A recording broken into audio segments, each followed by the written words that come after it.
Hello everybody, welcome back to HardReset.Info channel. In today's video, I'll show you how to create a new login in the Bitwarden app on the desktop.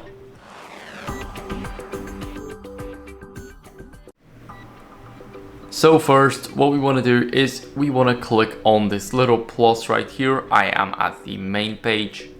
Now, after that, select the login. And here we have the item name. So for example, it will be TikTok. Now we can select a folder. If we don't have a folder, we can make one right here. Name it whatever we want. And now we can change it to this folder, but we need to start over. So you need to click cancel, then create on the login again. And here you will have the folder. It's totally up to your preference. Now let's go over, and here you will have the username. And here we have a password, so we can create a password right here.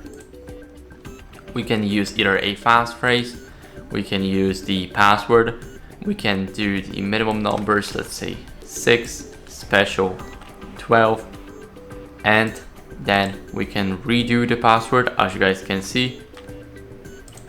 Now after that, we can just click here, use this password, and here we will have the authenticator key.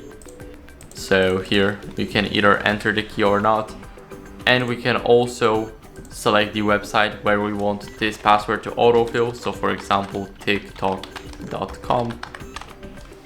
And now here we have notes. So for example, we can first TikTok account, and here we can enable or disable master password reprompt, and here we can add a field. So we can add a text, hidden, checkbox, or linked.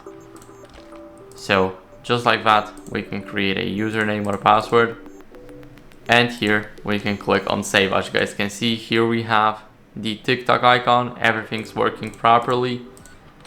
And if we want to get rid of this password, we simply click right here. So that's basically it for the video. I hope it was helpful. If it was, then leave a like, sub, and a comment, and I'll see you in the next one.